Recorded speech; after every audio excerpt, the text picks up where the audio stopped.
Hello, everyone. Welcome to Jumpin' with Jumi. Today, we are talking all about emotional intelligence, empathy, and how to build better relationships and to communicate better, and the value of therapy in helping us do all of that with our relationships.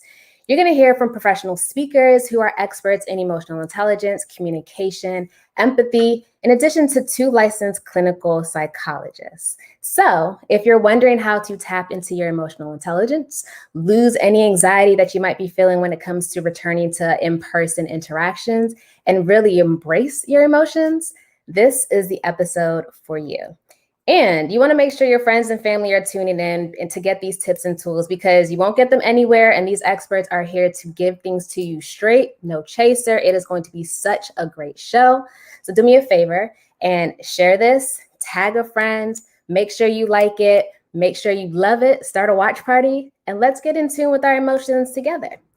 So with that, let me introduce our first group of guests. Sylvia Before is a professional speaker, trainer, and executive coach focused on helping organizations thrive and succeed with emotional intelligence strategies. She is the author of I Dare You to Care, a book focused on using emotional intelligence skills to inspire, influence, and achieve remarkable growth. She's among the most sought after speakers and professional development trainers. Please help me in welcoming Sylvia Before. Hi, Sylvia. Hi there. Very nice to meet you. Welcome, welcome. All right, let's introduce our next guest. Our next guest is Dr. Tara Reid, and she is a certified master mindset coach and highly sought out dynamic leader and speaker with expertise in communication, among many other areas. She's on a journey to improve the way we all communicate, helping people transform the way they communicate with themselves, with others, and also how people communicate with you. Help me welcome Dr. Tara Reid. Hey, Dr. Reid. Hi, thank you for having me. Thank you for jumping in. All right, and before we really get started with the conversation, let me bring up our next guest. Denicia Hilton is a holistic well-being consultant and doctor of Eastern medicine. Her mission is to empower all women by fostering the skills and resources needed to obtain self-sufficiency in mental, emotional wellness, and the cultivation of relationships. Please help me welcome Dr. Denicia Hilton. Hey, Dr. Denicia, how are you? Hey, y'all. I'm well. Thanks for having me. Everybody watching, y'all are in for such a treat with these powerful women. And so I just want to jump right into the conversation. You know, we are going to talk about emotional intelligence, empathy, communication, and you all are experts in all of these fields. So let's get started. But I want to make sure that, you know, everybody really understands what emotional intelligence truly is. So Sylvia, let's start with you. What is emotional intelligence? And can you just identify and dispel at least one myth about it? Yeah, well, I think it's a good question for us to all kind of be on the same page with. And I would just brand it as this. Emotional intelligence is simply how well do you understand your own emotions and the impact that they have on you and the people around you. So that's it in a nutshell. If you forget everything else we say about EI, as I'm going to call it often, it's just, how well how intelligent are you in the way you use your emotions to work for you and not against you? Really, one myth I would say is that people think that empathy is about being nice, right? Because empathy is one of the core pillars of emotional intelligence. And oftentimes people think that empathy is about being nice, and it's not, because sometimes you have to do things that are not nice, like, if you're laying off employees, but it's the way in which you do it and the way you leave people feeling that matters. So empathy is about just making people feel seen and valued, even if you disagree with them. So that's the myth. It's that it's not just about being nice. So where'd you go? There you are. So that's one of the major myths about it, that it's not just about people being nice? Yeah, I mean, I think it's another big myth, though, is that people who are highly self-aware are highly emotionally intelligent. And I don't believe that's true, because you can be very self-aware and aware of things, but if you don't use the awareness in a productive way, then what use is it, right? Yeah. So it's not just about being highly self-aware. You've then got to manage it and put it to good use to make yourself emotionally intelligent. So what are some common signs that someone has high emotional intelligence versus somebody with low emotional intelligence? Well, if that question is still to me. Yeah, go for it. I would say that someone who has high emotional intelligence to me is someone who cares about how others feel, right? The impact they have on others.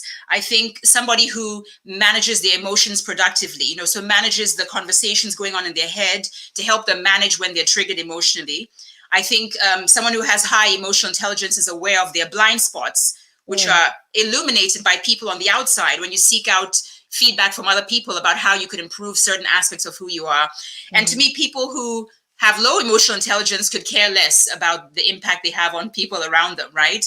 I think a good sign that you have low emotional intelligence is if you are easily triggered and you have no ability to manage what you do with how you're feeling. I think another final one for low emotional intelligence has to be when you think you're flawless and you cannot be improved upon. That's really a big, big red flag, right? So. Ooh, and you think you're flawless and you can't be improved upon. Oh, I don't know where to go now. I'm so like, that is intense. So like, what is that? So Denicia, does that have to do with empathy, with how we see ourselves? What is going on when it comes to that? When it comes in particular to the being flawless part, or all of it? All of that. I mean, I think there's a lot of factors, and Sylvia, I appreciate everything and how you explained it, because it is a very well-rounded perspective into it. And I think that, like, when it comes into empathy and the emotional intelligence, they are two different things. And I think that one of the things that most people do not take into consideration is actually the physical implications. And so we're talking emotional intelligence. You're literally hitting the emotional and the mental sides, but not the physical. And so sometimes people might get confused about some things, and then they're not embodying, meaning they're not really being in their body because they are so tapped into the other aspects. However, the physical is a huge part of them.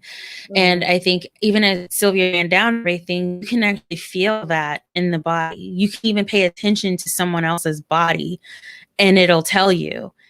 It gives you hints of their mental state. It gives you hints of their emotional state if you observe the body outside of you being a viewer, but then also for you within.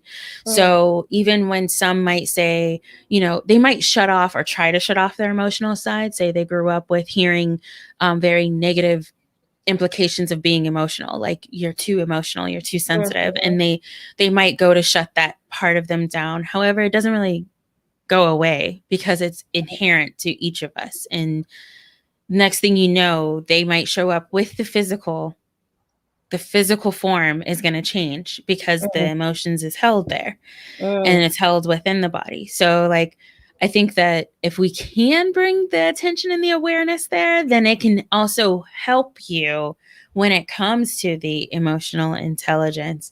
It can help you with the empathy as well. I mean, you can easily be around a baby and they're not talking anything, but you can feel it. You feel them. So that's the thing. When did we first learn empathy, and how do we continue to build upon it? Like, what does that actually mean to be, because we hear, you're an empath. What is an empath? What does that mean? Okay, so to be an empath, it's very interesting because I've observed this as well. So I'm kind of like in the middle of this observation and coming to conclusions about things. But like, because there's certain people that say like, oh, I know I'm an empath, meaning that they can pick up the emotions of other people, whether they are directly in front of them, whether they are thousands of miles away, whether it's actually communities. Like those people that could literally watch a video of something and then just start crying. Or they can feel the pain, right? Like, and the thing is I actually believe we're all empathetic. It's just whether or not that you want to tap into it and whether or not you want to feel into it. And the reason I think that hinders people from wanting to do it is because, kind of alluding to what Sylvia said, once you become aware of that, there's almost a sense of responsibility. Oh. Because what do you do with that?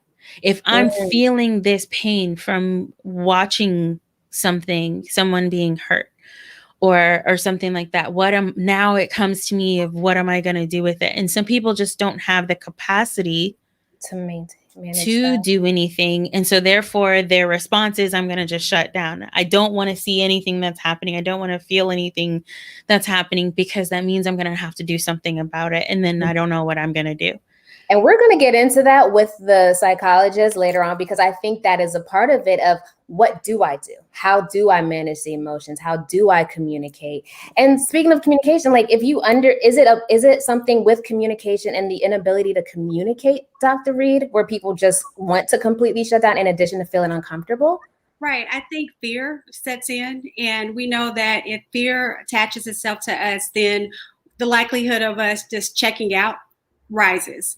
And one of the things that was already mentioned, and I want to mention again, is the ability to have self-awareness. We may be aware that a trigger has caused us to go into some type of reaction. We just don't know how to then react with that.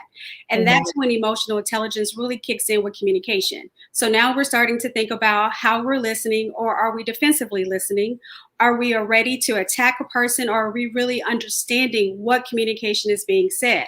If you have somebody with high emotional intelligence, as I was said before, then that person knows how to absorb the information, back away from it, readjust, and then move forward. If you're dealing with someone with low emotional intelligence, that person didn't even hear anything that you just said. They're just reacting, and that becomes very dangerous. The next step is the nonverbal communication. We know how important in communicating with each other are our body language. So our facial expressions, our hand gestures, our pose, anything that can send out a trigger to another person, or I may be unaware that I'm triggering you just because I'm talking at you directly, and that may be a trigger for you, which is then in conflict with my style of communication. And finally, verbals, power of words. So a big part of emotional intelligence and understanding how we're communicating, not only for others to understand, but how we're understanding ourselves, is through the word choices that we decide to select.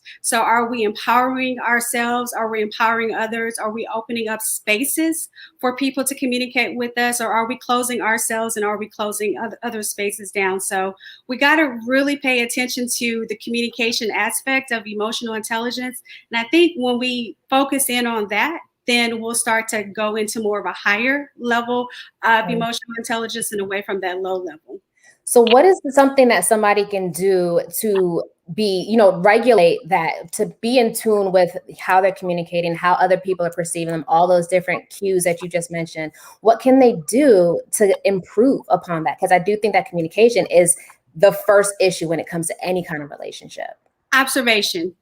That's the key to everything that we do. We have to open ourselves up to observe what the communication and dialogue is happening. So if you're communicating with someone, are you aware of how you're communicating with that person? And are you sending out triggers and red flags that may be the cause of miscommunication? Also, be aware of how you're communicating, or that person's communicating back with you. Timing is everything, right? Have you ever had someone ask you something in the morning and you're not a morning person? Yeah. Your response was totally not the best, but that same person came back and asked you the same question in the afternoon, and you were happy, you weren't hangry anymore, so you were able to respond. And that person went, wait a minute, am I talking to two different people? Is it the same person? A lot of times communication is about timing. You gotta nail it. You gotta make sure that you're observing, is this the right time? Am I being appropriate? And unfortunately, a lot of people go through life not thinking about the other person, but just thinking about themselves. And even though that's good with emotional intelligence, we still have to think about the interpersonal part of communication. And so with the fact that, understanding and seeing people's reactions, we've been locked in for the past year, and this summer is going to be the first summer, I feel like, in a while, but it's just been a year. But like we're going to get back into these in-person interactions. So what are we supposed to do? How do we embrace that? Because we know that when you're back with people, things change. You're not used to being around so many people. So how can we ease into that? So I'm excited about it, but I'm also a little fearful as well. So I think it kind of goes into are you a person that is really missing interaction with other people? If so, what's going to probably happen is your temperature is going to rise a lot more when you're around people. So be aware of that as well. What that just means is that all of your internal triggers are happening, right? You're excited, you're anticipating fun, you're thinking back to how it used to be. You're wondering, is it still safe? So you have all these different types of thoughts that are happening at one time that you really do still have to be cautious that am I effectively communicating that I want to be here? Because sometimes you can look excited, but come across looking like you're afraid as well, right? So if you're excited to be there, but you're standing off in a corner or you're at a table by yourself, you got to think about what signals am I sending out there? Am I really going to be that approachable? I think on the other end, those of us that are finding that we are comfortable being at home, because I have to raise my hand with that. I have learned that even though a lot of people think that I like to be out all the time, I really have found that my centering is being home. And with me being home, I'm really getting to be in touch with and self-aware of how I'm communicating. And so I'm not totally looking forward to being out there, but when I get out there, I am going to recognize that we're going to be picking up on signals with each other, and that's just how life is. So don't run away from it. Don't turn around and not talk to a person, because that is communicating as well. Right. If you turn yourself away from me, you're saying I'm closed off, I don't want to talk to you. So if that's not the message that you want to send out, then make sure that you're working towards that. And then final thing is, think about what you're going to wear. And I know the ladies on here like, that's a good point though. Yeah.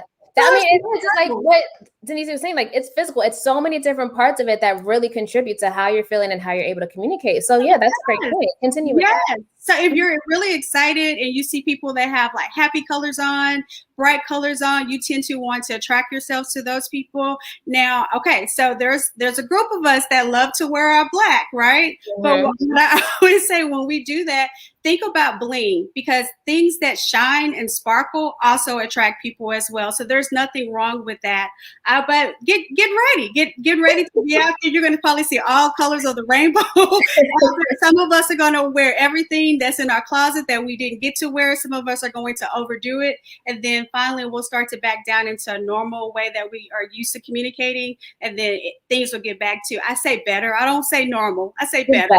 I like that. Mm-hmm. So Sylvia, you've talked about self-awareness. What are some questions that we can ask ourselves to really gauge where we're at when it comes to being self-aware? Because I think we need to know where we are in order to know where we need to improve, right? Well, that's true. Yeah. I mean, when it comes to self-awareness, I would say that one of the things to ask yourself is, do I think of myself as being pretty good at regulating my own emotions, right? Even Dr. Reed was talking about going out, now that COVID is sort of, becoming less of a threat to something in this society, right? Maybe not in other parts of the world, but just being able to be mindful of I call it the monologue, minding the monologue, the conversations that you have with yourself, because we've been cooped up. We've probably gotten so robotic and unaware of the conversation we're having with ourselves, which is what will keep us grounded to how we're feeling, how we should behave in every given moment. So one of the questions to be asking is, do I think of myself as someone who's pretty regulated with respect to emotions? And if your honest answer is no, then you kind of look at what can I do? What am I doing differently? But the main thing that helps us with our emotional triggers and the awareness of that is the self-talk. If you have no idea how you talk to yourself in those testy, challenging moments, then you're literally going to be in trouble. And I like to say that, and maybe Denise and Dr. Reed will agree with me, that emotional intelligence is not a skill that we need to call upon and practice in times that are hunky-dory, when everything is peachy, your relationships are all firing on cylinders. We need emotional intelligence in those inconvenient and challenging moments of our lives. When you are triggered, it's convenient to just yell at somebody and strike. It's inconvenient to have to manage. Take a moment, a step back. Right? That's not fun, but we have to do it. So emotional intelligence, practicing it isn't always fun, but it sure as heck makes us fun to be around. Thank you for bringing that up. I think that is something that, we think, oh, we just need to get it. We need to have it. It needs to just when things are nice, but it really does help us get through. I mean, we probably should have been having this conversation when the pandemic first started, but it's okay because it's still a challenging time because we're still trying to get back into the swing of things. So Denise, what do you think about when it comes to self-awareness and like, what would happen if we were all a little more self-aware, had a little more empathy for each other, could regulate our emotions a little bit better? I think, well, I think that it could, I'm just like tickled about a few things. And I mean, I think that with the self-awareness, right? And also what I love about what Sylvia said, and really I'm just going to recap it, is really it's the totality of who you are. Mm-hmm. It's your wholeness, right? It's that like, it's appreciating that you are angered. It's appreciating that you are sad. It's appreciating that you are worried. It's appreciating that you feel joy. Like, I think that that's a big thing when it comes to empathy, when it comes to emotional intelligence. And when people, they think about like managing emotions and whatnot, they only tend to predominantly focus on the ones that we have deemed as negative. And then management comes to squashing it. And the thing is that I'm not a big proponent of it. We see it in Eastern medicine. When you squash these emotions, they come up in different ways and they come out physically. And the way they come out physically also varies. And that's actually one of the coolest things, is being able to decipher and help discern in which way within the organ systems that it comes out. But with the awareness, it's simply that. And I think too is just becoming aware and offering yourself grace that you are having that emotion. Like, that's the thing, is not to squash it immediately, but to become aware that it's even happening. And then going into this space of, what happened here? Like in the pause, like, what happened here? Why was I tickled in this way? This experience, letting it flow, letting it be, understanding it, being okay with it. Yeah, to just literally be present, to observe. And that's how that's why I think that we could actually, through that awareness and of observing, then we're able to pinpoint more so about what is it about this experience. And another thing with the awareness comes being careful to not take it personally. And so when I say that, what I mean is, like, this is how we can truly, I feel, healing occurs in the root, is by understanding that as you're learning these things, the packaging it comes in, AKA it could be an ex, it could be a teacher, it could be a parent, but for some reason they're all doing, it's the same thing that is happening, that you're responding to. And that's because despite the packaging it comes in, there's the message. And then there's the learning opportunity. So to depersonalize from it, I believe it's helpful, because then that can help increase in your own empathy, but then also your own emotional intelligence, in the sense that, like, you won't get angered only at that person for something, right? Like, it's understanding where they're coming from. It's opening the doors to have the communication with them and learning from their perspective, seeing how you're responding to it, right? Like, and I think all of it goes along. It all works together. Not one thing is going to be it. But with the awareness, just to give yourself that grace that you're learning, you're evolving throughout the whole time as well. Yeah. Dr. Reed, did you have something you wanted to add to her? Yeah, I do. I want to add the fact that we're thankful that you can learn emotional intelligence. Okay. Yes. First of all, so if you're out there and you're wondering, do I have it or do I not have it? There are quizzes that you can take to figure out if you have high emotional intelligence or low emotional intelligence, where you rank on the spectrum. That's the first thing that you have to do. We talk about self-awareness, but the first step is you have to be aware that you need to be self-aware. And a lot of times we don't. And when we're having these conversations and we're using these terms that we understand, the way I think about it is, we've been talking and teaching emotional intelligence for years, right? It became popular in the 90s, but we continue to talk about this when we talk about interpersonal communication, when we talk about intrapersonal communication. But at work, when we are now talking about inclusivity, we're talking about it at work, right? Having spaces, we're teaching collaboration, we're teaching empathy, we're making sure that we're working on our conflict resolution, cooperation. All of those are aspects of emotional intelligence. And I bet you once you start really digging into it, you'll see a pattern where it began, because that was one of the questions. When did we begin with? With And I'm sure you can date back to finding out, is this something that was practiced within your home? Because the first, we're going to get into that. We're definitely going to get into that. Like, where was that break in really understanding our emotions, or being okay with our emotions? We're definitely getting into that with our next set of guests. But before I bring them on and let you all ladies go and bring the our psychologist on, Sylvia, if you wanted to leave somebody with, tips and tools and strategies they can start doing right now, today, to really improve where they are at emotionally with their emotional intelligence, what would you say? So I'm going to just say one real quick, and I hate to introduce the term in the time we have, but I would say focus on the emotional aftertaste you leave in the hearts and minds of people you interact with. Ooh, hold up. You said the emotional aftertaste. Yes, because every single person marinate on that. Right. Everyone you interact with, whether we know it or not, you leave an aftertaste that people feel a certain way having been in your presence. And it's either typically bitter or sweet. So start to focus on the emotional aftertaste you leave behind in the hearts and minds of others. And you do that by thinking in advance of what you would like people to feel as a result of interacting with you. Yeah. That's in a nutshell. I'm sorry to blurt it out so quickly, but yes. I think everybody now is like, oh, I'm going to be thinking about that. Like, I'm going to be thinking about that. And what about you, Denise? What would you say to the viewers watching? What would be my tip? Yes. To actually realize that you are whole and complete.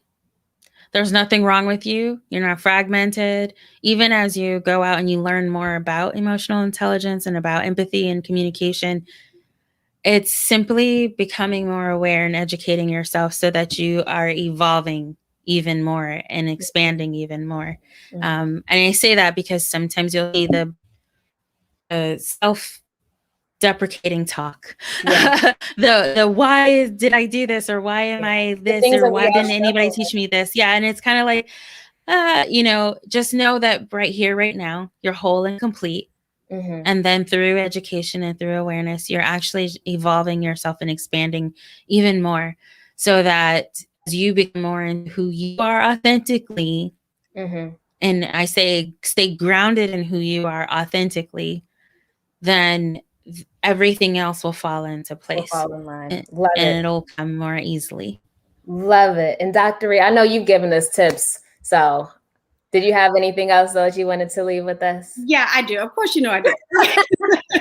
So I want to piggyback off the first one, kind of both of you all, but I want you to think about the process of unfreezing, meaning taking where you're at and being okay with thawing it out, figuring it out, and then refreezing it, and then maybe having to unfreeze it again, right? So you're going through the process a couple of times. So what we're talking about today and what the next speakers will talk about, it's not a one-time fix-all. Right. And that's the part that I think we're all saying with you all. This is a process that you're going to have grow with you along your journey. So wherever you are in your life, emotional intelligence will go with you.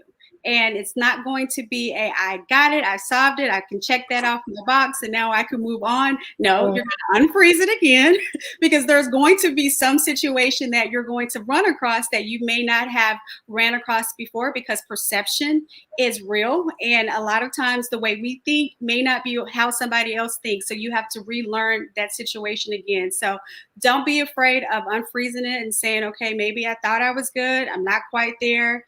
I need to read. That and then trying it over again a couple of more times. You'll get it. It'll stick eventually. We'll get it. We'll get it. Well, I am so grateful for you all and for laying this foundation and really helping us understand how all of these aspects fit together, what emotional intelligence really is, and the fact that it is really our emotions that we have to get comfortable with. It is our wholeness, ourselves that we have to get comfortable with. And I'm excited for our clinical psychologists to come on and really help us get to the bare bones of this. So I hope they're ready for this next part, because I hope y'all are ready, because it's about to be a good one. So thank you, Dr. Reed. Thank you, Sylvia. Thank you, Denicia. And let me introduce our next couple of guests, y'all. So we have got Dr. Smedley, who is a licensed clinical psychologist. And hello, Dr. Smedley, welcome. She has a history of providing services to adults and children. Her clinical interests are in trauma, relationships, self-care, and faith theology.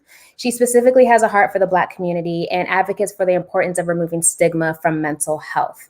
Our next guest is Dr. Raquel Martin, who is also a licensed clinical psychologist. And her experience as a psychologist, researcher, and professor makes her a great fit to discuss the intricacies of the Black experience, trauma-based interventions, coordinating community resources, and coalition building. She prides herself on being a mentor, educator, advocate for the next generation of clinicians. Welcome to the show, ladies. How are you? Thank you. Thank you. Doing well. Thank you so much for jumping in today. And really, you're here to, we've learned what emotional intelligence is. We've learned what the importance of communication and of empathy, but sometimes it's just not that easy to really understand our emotions. And that's what you all are going to help us do. You really help us going to get down to the core of it. And, we need people like you all to help us hold us accountable. And, so let's talk about that. How can we get more comfortable with knowing our emotions? Dr. Smedley, if you want to take that. Sure. So I think historically, for the Black community, we haven't had the affordability, the time, the resources to actually stop and rest. And what does self-care look like? So making sure that we are being intentional about checking in, asking ourselves how we're doing. Is it taking that time to acknowledge, okay, I know that I default to these maybe 2 or 3 emotions, but how else can I experience how I'm doing, how I'm feeling, how I'm navigating and functioning in relationships and at work and all of the things. So just making that intentional space to really identify how you're doing and slowing down. Yeah. What about you, Dr. Martin? How can we get comfortable with knowing our emotions and being okay with all the different things that we're always feeling?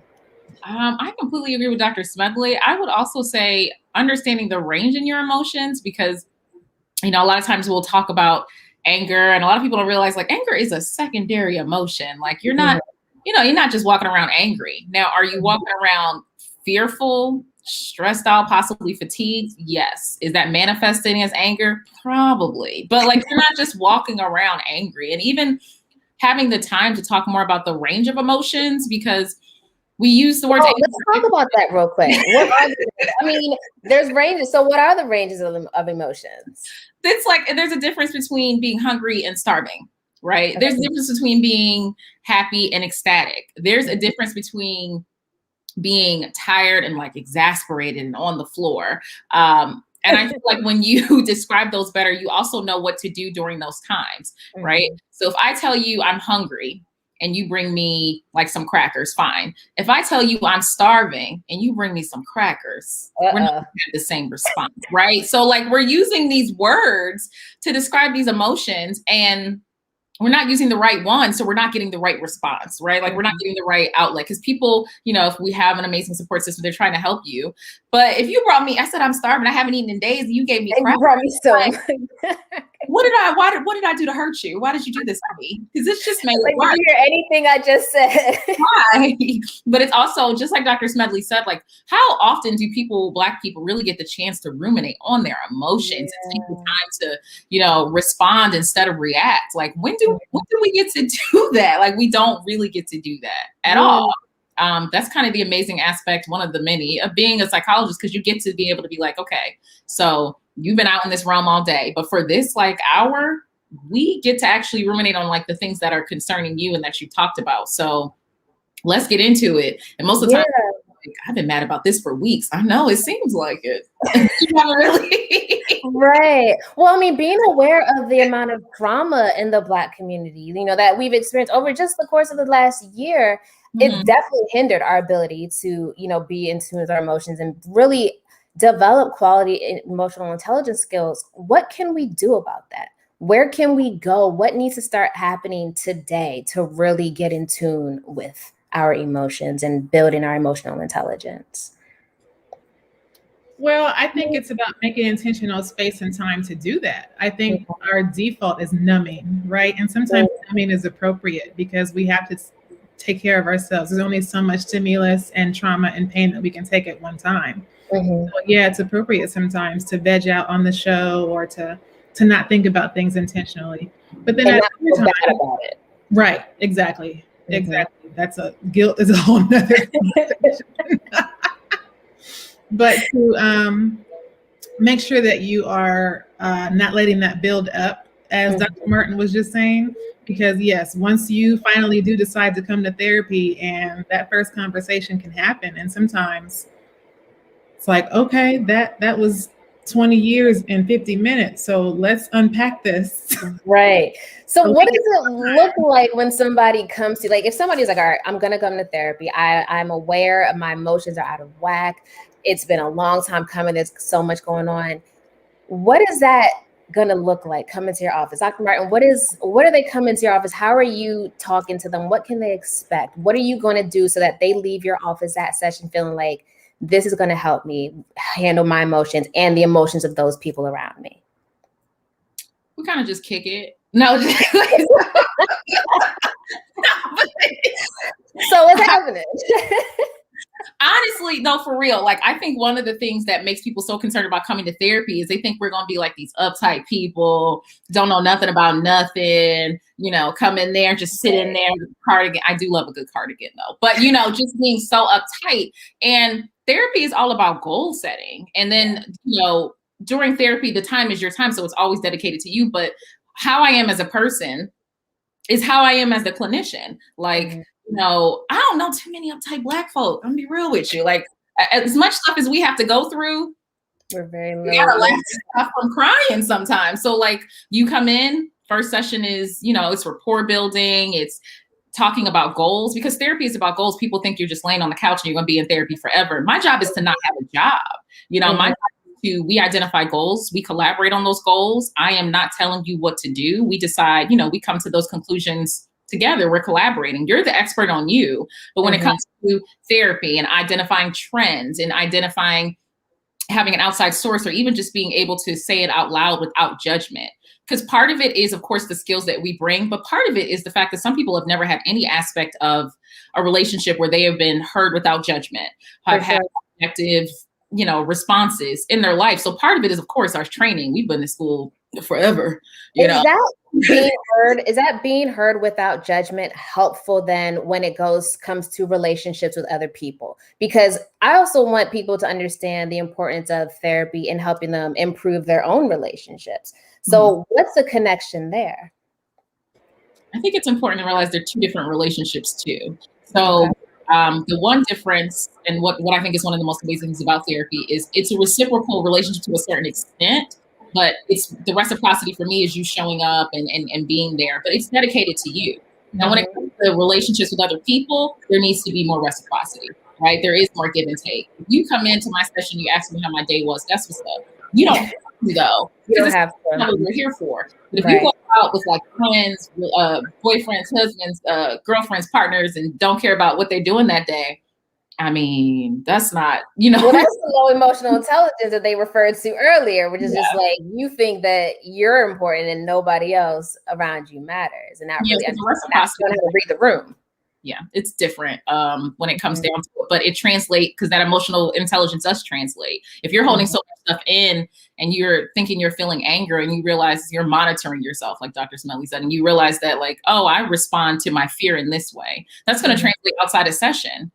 You know, you're going to realize that, am I angry Or am I scared about what this relationship is going to bring into my life? Or have I been at a job that I've been burnt out for years and then it's coming home with me, which is what most of us are dealing with. It's just very different. I think it translates because once you know better, you do better. And once you name it, you can actually, claim what it is. And so many people aren't doing that. They don't have the space to do it. They're not naming it. So Dr. Smedley, what is the risk of not naming, claiming, and understanding our emotions? Terrible relationships, work problems, passing it down to kids. That's what we call generational trauma sometimes. Poor physical health. Somebody mentioned that earlier in the show. I just think that it impacts so many different domains of how we function. And so thinking about how the risk of not healing impacts, lowers emotional intelligence, and just the ability, capacity to be to be empathic also. A lot of times when people have unmet emotional needs, the last thing on their mind is trying to figure out how to be there or put themselves in somebody else's shoes. So they have to work on themselves first before trying to have any kind of relationships, any kind of conversations with anybody else. And that's the hard part. That's a hard piece because we gravitate towards other people. We want to have relationships with other people, but they're not going to be positive if we're broken inside. Right. And we're going to start seeing some of the same patterns too, because it's so easy to go through relationships doing the blame game, but the common denominator is often the person in the mirror. Dr. Mar is like, yep. So that's where therapy can be helpful too, because I'm a believer that any relationship is a mirror, but the power of the therapeutic relationship is that, yes, we're not here to kick it and be friends like that. This is an honest look at, well, who's the person do you want to be and how can we help you to get there? So Dr. Breed mentioned earlier about, us getting back out there in the summertime. Are you having conversations with people who have this anxiety about getting back out there and having in-person interactions? What are you saying to people? What is your advice for people to be comfortable with it? Because it is anxiety inducing. Absolutely. For me, it's been about gradual exposure. So maybe you're overwhelmed with the thought of getting dressed and making lunch and going back to the office and sitting in traffic. So don't do that yet. Practice. Just start getting dressed again.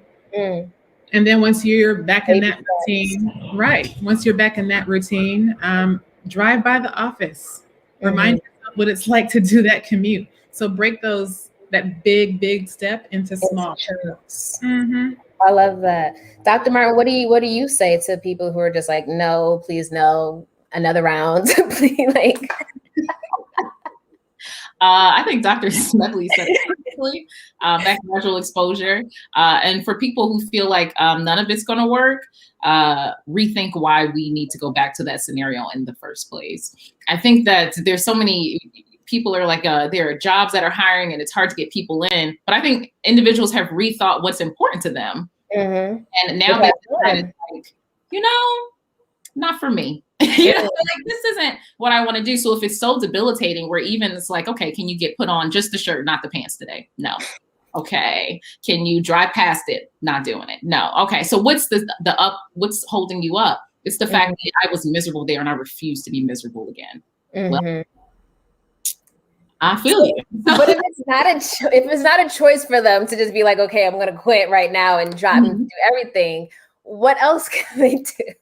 I think what about social interactions as well? Like there's weddings, social events, barbecues, all kinds of stuff that are going to happen. That social anxiety is real as well. It's not just it's not just work related. It's also personal. Yeah, I would say one, acknowledging it is a freedom piece because sometimes the discomfort is like, I don't know what's wrong, like why I don't want to do this. But even with the social interactions, provide yourself with the piece to understand that the same way we were comfortable, some people, where it was a valid excuse like, oh, I'm not trying to get this flesh-eating virus, so I'm not going to go. You can also say to yourself, I want to be there for 15, 20 minutes. Even if it's something, if you need help having it out, see if there are other people who can support you in the out. I think most women have had that friend who's like, listen, call me in 10 minutes. This man is right. So it's the similar interactions, like the things that we do to get away from some guy who we don't want to talk to, use it to get out of the social situation that might be causing you anxiety. It sounds silly, but it's a real strategy. Yeah, because there's nothing wrong with setting alarms to just be like, oh, that's my boss, man. He be tripping. I gotta go, and you can, you may decide that you want to be more forthright with it later. But if you're not at that point, I don't mind how you get to exit the situation, as long as you get to exit the situation and be more comfortable. We can focus on, less silly ways and being more forthright later. But all I care about is you getting back to your comfort zone. So if your comfort zone is leaving, I don't care if you randomly got to run out. You're out. I don't care if someone has to call you. I don't care if you have to set a timer. I don't care if you have to make some non-negotiable appointment that can't be met. Like, a lot of people care about their pets, right? And if you know, like, I can only stay here 3 hours, or I have to feed my dog. Right. That. Well, people will leave for their pets and just be like, no, my dog needs to be fed. I'm not about this life. I have to leave. Right. It doesn't matter what the reason is. We can process that later. But when it comes to social interactions, set a timer, see if you have to leave. Identify what's making you uncomfortable. Like Dr. Smelly said, monitor yourself to say, like, I just feel this fear. And if you can't get out of the job yet, which most of us, right. It's not just that easy. Yeah. Just identifying the fact that I am going to have an exit strategy makes you feel relief. Just the fact that you know that, like, I am going to leave in 4 to 8 weeks. It makes it more engaging to, like, look for jobs, because looking for jobs, sometimes you really do just need to identify it. And instead of holding it in, saying it out loud, like, I do not like identifying your emotions, having those conversations with yourselves, it's all tied into everything we've been talking about today. It's just like being aware of your emotions, communicating with people, and just having that intelligence to know that there's something wrong. I'm feeling a certain way, but I acknowledge it, and I'm aware, and I'm going to continue to address it. Yeah. And you may not be comfortable saying it to anyone else, but you may be comfortable saying it in session. And that's a big step anyway, just to get it out there, just to be like, I do not like this person. Okay, well, they're not here. You can say all you want. They're not sitting next to us. Right. Having a safe space. So therapy really does help with these crucial components of emotional intelligence: the self-awareness, the self-management, the social awareness, and the overall relationship skills. Yeah. Big time. Absolutely. Well, I am so grateful that you all have come through and really helped to get to the core of this, because I think these are conversations that we need to have more often. We don't have as often as we probably should, and we don't have them with the right people. And it matters in so many different areas of our lives, personally, professionally. Everything that we do stems around our ability to communicate and relate to other people. So I'm thankful to you all. What would you want to leave with the viewers today when it comes to being okay with your emotions, accepting who you are, as Denicia said earlier, giving yourself the grace to accept where you are? What are some tips and tools that you want to leave with our viewers today? I think I would echo what's already been said, but just to remind people that healing is a journey. And sometimes the direction of moving forward is more important than how fast you're moving forward. Just make that decision to start. Yeah, I think that's amazing, because, a lot of times you hear people say, I took 3 steps forward and 2 steps back. I mean, but technically that's still 1 step forward though. So, like, I'm still going to count this as a win. And understanding it's not linear. Like, some days you will be on it with your coping skills. You decided to remove yourself from that situation. You breathe through it. Other days it didn't work. And that doesn't mean that your progress isn't there. That just means that maybe you need to rotate the skills, because as your stressors evolve, so do your coping skills and your ability to use them. Right? So it's not always going to be linear, but don't feel like a complete failure, which is a lot of times where we go. Go like this. Yeah, but you're still moving up. Y'all escalated that real quickly. Oh my gosh. Like, just being like, oh, I only got to get out of bed today. I appreciate the fact that you got to get out of bed today. There is no only. Or acknowledging the fact that you can have 2 dueling emotions at the same time. I am fearful and happy. It's not like I'm happy, but I'm fearful. I'm fearful and I'm happy. And just acknowledging that, and rotate the skills, because sometimes we think that coping skills you're supposed to be at a stress of a 10 and it takes you down to a 0. No. Right. Sometimes, even if it takes you to an 8, you're at a better place to process than you were when you were at that high level anxiety. So give it time, and be happy for getting out of bed. That's a win. That's a win. Yeah. Well, thank you. I want to bring up Dr. Reed again and also Denicia, just to say thank you, ladies, for joining and being so open and transparent and providing such great information to us today. I know that all of the people watching right now and everybody watching the replay is going to really appreciate this conversation, and they've taken something away in that it's okay for us to have these spectrum of emotions, but give yourself grace, acknowledge it, find the people that you can talk to about it, and just continue to embrace the journey. We're getting back to better, not necessarily normal, as Dr. Reed said, but we are definitely getting back to better. And we're all here on the journey together, supporting one another. So Dr. Smedley, Dr. Martin, Denicia, Dr. Reed, I know Sylvia had to step away.